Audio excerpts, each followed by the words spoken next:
ilmu urip ya. Karya Pak Novel. Syarat hidup nomor 1, ojo mikir. Selesai. Syarat hidup nomor 1, ojo mikir. Nanya, pernah puyeng ngadepi kehidupan? Pernah atau berapa kali atau bahkan sering gitu kan ya? Puyeng itu gara-gara apa? Mikir. Nah, berarti kan mikir salah loh. Karena mikir jadi puyeng. Betul. Coba jenengan makannya kan makanan yang sehat toh, bersih ya, daging macam-macam makan. Jadi penyakit enggak jadi penyakit kebanyakan. Jadi penyakit. Orang gila makannya makanan kotor, sakit atau sehat? Sehat. Kenapa? Orang gila nggak mikir. Betul kan? Tapi kalau kita mikir, tanya sama polisi, kasus kecelakaan di jalanan itu akibat orang gila atau orang yang mikir? Mikir. Kalau Anda ngebut, Anda tidak mikir mesti selamat. Tapi ngebut mikir, ragu-ragu nabrak. Ragu-ragu nabrak. Makanya orang gila nyebrang itu hampir nggak pernah ketabrak. Orang waras nyebrang banyak yang ketabrak.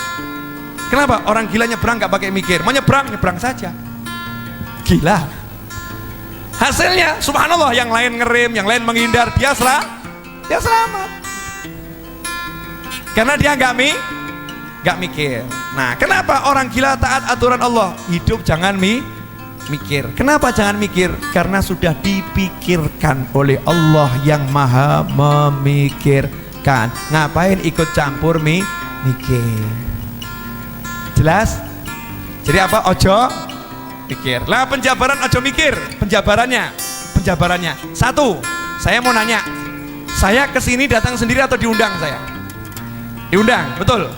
Begitu datang ditaruh di mana? Di sini atau dimasukkan kamar? Masukkan kamar, so istirahat, betul kan ya? Disuguhin. Kenapa disuguhin? Karena saya diundang. Bapak Ibu diundang, ini di depan diundang, dikasih suguhan, betul atau betul? Disiapkan kursi untuk duduk, betul. Sekarang saya mau nanya, yang ngundang jenengan ke muka bumi siapa? Yang nempatkan Anda, nempatkan saya di bumi ini siapa? Siapa yang nempatkan? Nah, kalau kita di sini aja dimuliakan sama yang ngundang, betul kan? Lah yang ngundang kita siapa? Nanya, yang ngundang kita siapa di muka bumi? Yang meniupkan ruh itu di muka bumi ini jadi manusia siapa? Yang datangkan kita ke muka bumi siapa? Lah kira-kira Allah jamin enggak kehidupan kita di muka bumi? Lah kenapa Anda masih mikir dan ragu? Kurang ajar kan? Wa ma min dabbatin fil ardi illa 'alallahi rizquha. Beb, nyatanya banyak yang susah gara-gara dia menyalahi aturan mikir. Enggak boleh mikir, jalan aja hidup ini, jangan dipikir. Contoh ya. Contoh sederhana. Allah udah nyiapkan semuanya. Ya, kita nggak usah mikir. Kalau kita mikir jadinya nggak bagus. Begini loh ya. Misal saya datang gini. Nah, Bib, ini ada tempat istirahatnya enggak, Bib? Tempatnya royet enggak? Zen enggak tempatnya? Kira-kira gawa ada enggak? Kopi ada enggak? Teh ada enggak, Bib? Kira-kira gimana? Saya nanti kalau pengen teh bisa dapat enggak? Saya ngomong gitu terus. Habibnya nyaman enggak? Enggak nyaman. Dianggap saya ini orang yang benar atau enggak benar nih? Enggak benar karena meragukan yang ngundang. Betul kan ya? Kalau bahasa lain, bahasa Jawa, kalimat cetok, kurang ajar kan begitu ya? Enggak tahu diri. Itu baru kepada beliau. Lah kepada Allah Ta'ala, Gusti ya Allah, pripun ya Allah, ini besok mau makan apa ya Allah ya? Ini gimana ya Allah, bayar SPP gimana ya Allah nih? Ini nanti urusannya gimana ya Allah ya? Kan aku udah bilang, wa ma min dabbatin fil ardi illa 'alallahi rizquha. Udah aku jamin dan aku umumkan. Ngapain kamu meragukan aku? Masih ragu, ya silahkan mumet. Akhirnya Allah marah. Wis gak usah kayak kopi, gak usah kayak teh. Mikir dewi. Paham? Paham enggak? Jangan mikir. Yang kedua, masalah itu tidak ada. Jadi kalau orang hidup ngeluhkan masalah terus, berarti orang itu mati, nggak hidup. Masalah itu tidak pernah ada. Tidak ada masalah. Bib, nyatanya ada masalah? Nggak ada. Contoh, ada orang punya utang, masalah nggak? Masalah kalau nggak bisa bayar. Betul kan? Kalau bisa bayar, jadi masalah? Enggak. Ada orang jatuh, masalah enggak? Masalah. Tapi kalau bisa bangun, gak jadi masalah. Setiap masalah kalau ada solusi namanya bukan masalah. Betul kan? Nah hebatnya Allah tuh, Allah kasih masalah gak pernah gak ada solusi. Masalah selalu udah ada solusi di dalamnya. Fa inna ma'al usri yusron, inna ma'al usri yusra. Setiap masalah itu ada solusi. Dan hebatnya bukan cuma itu, masalah plus solusi plus rezeki. Jadi kalau datang masalah itu selalu ada rezeki di dalamnya. Bingung? Loh, saya nggak asal ngomong ini. Jadi mulai nanti kalau kepleset bilang alhamdulillah rezeki mau datang. Iya. Dalilnya mana? Wa may yattaqillaha yaj'al lahu makhraja wa yarzuqhu min haitsu la yahtasib. Masalah. Wa may yattaqillaha yaj'al lahu makhraja, Allah beri solusi untuk masalahnya. Wa yarzuqhu, dan Allah memberinya rezeki dari arah yang nggak pernah bisa dia pikir. Lalu Allah aja udah ngasih tahu rezekimu tuh nggak bisa kamu pikir, kok kita gaya mikir? Kan nyalahi aturan Allah. Paham ya? Jadi ada masalah, ada solusi, ada rezeki. Satu paket. Syaratnya cuma satu. Awal tadi jangan mikir, tapi ngapain? Zikir. Wa ma khalaqtul jinna wal insa illa liya'budun. Enggak usah mikir, salat. Baca Al-Qur'an.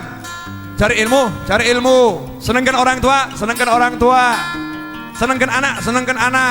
Senangkan pasangan hidup. Silaturahim. Waktu ke pasar, ya ke pasar. Kerja. Jalani aja aturannya Allah. Enggak usah mikir, nanti sistemnya Allah yang akan kerja. Selesai masalah. Nah kita kan enggak, takwanya hilang, mikir masalah, mumet-toh. Silahkan puyeng, silahkan pusing. Saya mau nanya, ini ilmu yang terakhir ini murah atau mahal? Murah, nggak bayar gratis kok ya. Nggak bayar gratis. Ya, jadi nggak usah dipikir dan masalah itu tidak ada masalah. Makanya orang-orang soleh nggak pernah merasa bermasalah. Apapun masalahnya nyantai aja dia. Kenapa? Oh yang ngasih masalah Allah kok, kita yang menyelesaikan, kan bodoh. Yang ngasih masalah siapa? Allah. Masa kita yang mau menyelesaikan? Bisa menyelesaikan masalah yang ngasih Allah. Baru masalah yang ngasih orang yang agak kuat aja kita bingung, gitu kan ya? Nah kalau masalah yang ngasih Allah bisa kita menyelesaikan? Gak bisa, ya biar Allah yang menyelesaikan. Biar Allah yang menyelesaikan. Sepele, simple, sederhana. Yang terakhir, sudah satu jangan mikir, yang kedua masalah itu tidak ada. Nah ini yang terakhir, bagian yang paling menyenangkan dan bagian yang paling enak. Sebetulnya keburukan itu nggak ada. Kok lihat saya gak enak semua, kenapa nih? Buruk gak enak itu nggak ada. Karena Allah nggak akan memberikan kita keburukan dan ketidakenakan, meskipun zahirnya buruk, gitu. Zahirnya nggak enak. Maka dikatakan al khair wasyarr bimasyiatillah. Baik dan buruk itu kehendaknya Allah. Sedangkan Allah tidak berkehendak untuk memburu-burukan hambanya. Semua baik, hambanya saja yang bermasalah. Saya kasih contoh boleh? Bu, punya suami ganteng nikmat atau nggak nikmat? Nanya, punya suami ganteng nikmat atau enggak nikmat? Jawabnya lama kan? Kenapa? Dalam benak seorang istri enggak ada suami ganteng kalau masih lihat kegantengan orang lain. Betul kan?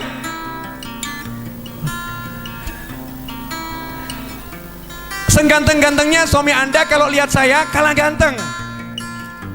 Misal gitu ya.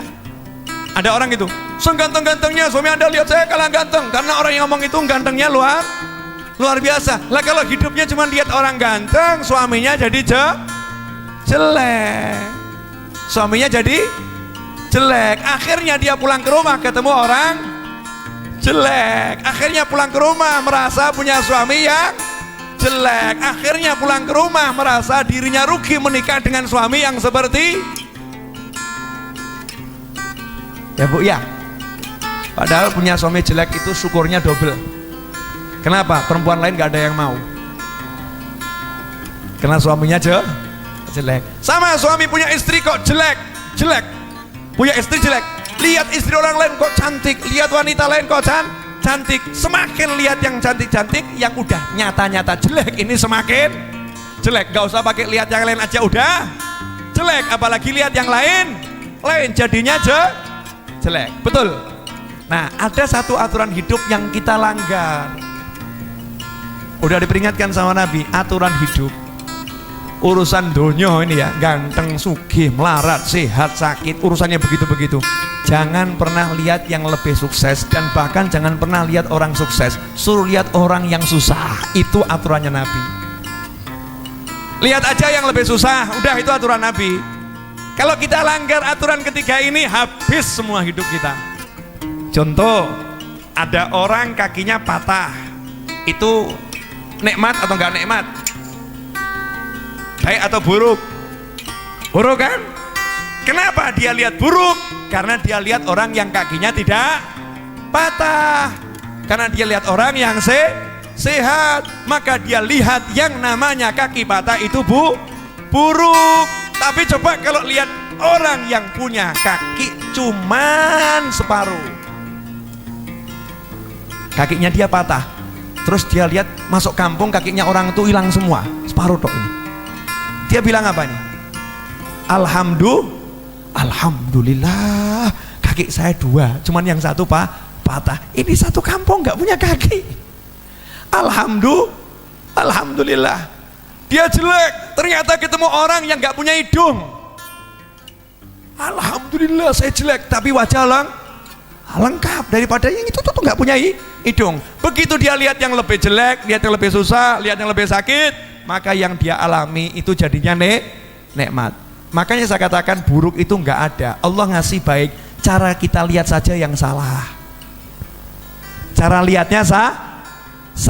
Urusan dunia jangan lihat yang atas, lihat yang bawah. Maka nunduk terus urusan dunia ini. Ya, mau menundukkan pandangan itu bukan cuma menundukkan pandangan dari wanita atau dari pria. Menundukkan pandangan kan dari syahwat, maksudnya itu. Syahwatnya ini loh ditundukkan, termasuk melihat yang lebih. Tundukkan, lihat aja yang susah. Hasilnya hidup akan menjadi nikmat. Itu ilmu urip yang saya pelajari sampai usia 41 kurang dikit.